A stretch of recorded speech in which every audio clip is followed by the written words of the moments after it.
عارفين البلطي والقراميط والماكريال وكمان الكابوريا والجمبري والصبيط، لكن انت عارف ان في اسماك ما نعرفش عنها حاجه ولا سمعنا عنها قبل كده؟ حاجات يعرفها سكان المدن الساحليه بس، يعني اهالينا في الاسكندريه، بورسعيد، السويس، كفر الشيخ، دمياط، وكل محافظه بتعمل الاسماك دي بطريقه معينه. في اسماك غريبه بياكلوها اهالي بحري زي مثلا ابو قرش، نوع سمك تقريبا سكان القاهره والجيزه ما يعرفوش عنه حاجه، او خلينا نقول اهالي المدن بشكل عام، وده بيبدا سعره من 15 جنيه وبيوصل ل 25 جنيه. اما الشخرم فده سمك مشهور جدا في بحري وسعره 50 جنيه تقريبا، لو جربته مره مش هتبطل تاكله. طيب سمعت عن الشيكال؟ تعرف حاجه عنه؟ طيب لو ما تعرفش خلينا نقول انه نوع من قشريات البحر بيبدا سعره من 5 جنيه وبيوصل ل 40 جنيه. ندخل بقى على الشبين، وده نوع من السمك بيسموه مسمار البحر وبيتراوح سعره من 40 ل 60 جنيه. يا سيدي بقى على الوقار، جرب كده تاكل سمكه وقار مشويه كده ومتبله على كيفك، يا سيدي يا سيدي على الجمال. لو بتفكر تجرب فسعره 120 جنيه. خش بقى على الحنشان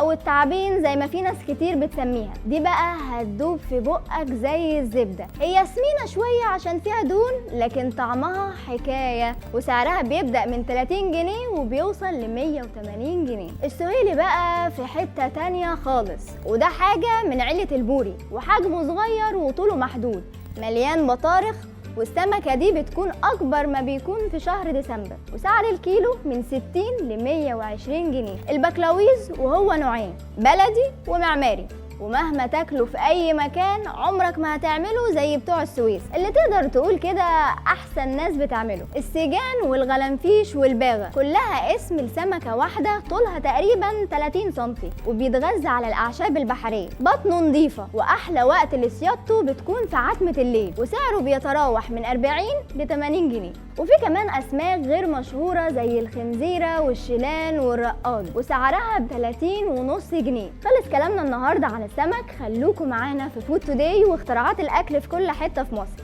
لو عايزين تعرفوا اكله تانية او اختراعات تانية اعملوا شير ولايك وسبسكرايب. فود توداي كانت معاكم ندى باهي.